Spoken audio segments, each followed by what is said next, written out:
All right, guys, our workout today is going to start off with 1 minute of cardio of your choice. And with that cardio of choice, it can be anything you want as long as it's nice and simple, so nothing too technically demanding, nice and light, don't go anything too heavy straight out of the gates, and just something that's in general going to get your heart rate to increase and get that body temperature up. Once we clear that first minute, the next 4 minutes, we're going to do as many rounds as possible. We've got 3 movements on cycle. So the first one is going to be 15 reps of a body weight good morning. We then go into 10 repetitions of a glute bridge, and then finally 5 reps of an inchworm, and that's going to be just the walkout, walk in, not the stand up or the push up. So looking at the movements, we've got that good morning. I like to go narrow stance, but you can definitely play around with wider or normal or whatever stance you want to do. That's fine. I'm going to make sure that my spine is locked in neutral and my hips are going to go straight back. A little bit of softness at the knees, but not too much. And hopefully I can get my torso pretty much parallel with the floor. I'm just moving in and out of those. Doesn't have to be fast or slow, just kind of medium pace is good.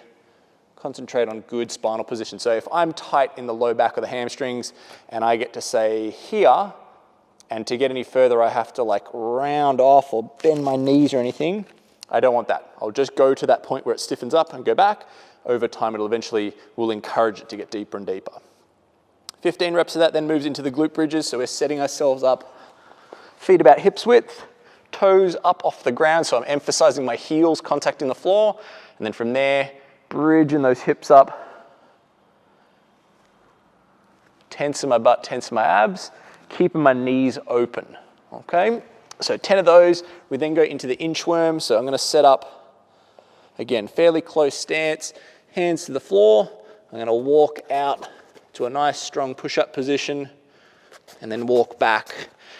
Really trying to emphasize that my hips stay straight down the middle, right? What I mean by that is I'm not sort of going side to side and sort of swerving all over the place as I go in and out of that. I'm going to try to stay tight to my trunk, keep it nice and narrow down the middle. So those 3 movements on repeat for those remaining 4 minutes. That is your warm-up. Alrighty guys, today's move workout is going to be a 15-minute time-capped 4-time workout, and we're going to see a descending rep scheme as we go through 3 different movements. So we're going to see the deadlift, we're going to see inchworms, and we're going to see thrusters. And just so we're really clear with the inchworm, we are going to do the full stand-up and the push-up at the end as well, not only just the walk in and out. So it's the full version of that one. The rep scheme is going to be 27 on the deadlifts, 9 on the inchworms, 27 on the thrusters, then it goes 21, 7, 21, 15, 5, 15, and then 9, 3, 9. So it'll move down in volume as we go. So hopefully as you get deeper and deeper into this workout, those sets get smaller, you can try to hang on more and more unbroken. So looking at the movements, we've got the deadlift up first. With this one, I'm gonna go narrow stance, front ends of the dumbbells pointed down, okay? From here, neutral spine as I hinge over, touching the ground and standing up. If I am a little tight on mobility, I don't have the flexibility to get to the ground in good position, I might just work just sort of a mid-calf or like wrists below knee height kind of a position. It's more important that that back is straight than me try and change the position to get any deeper. I want to make sure that I'm keeping that neutral spine.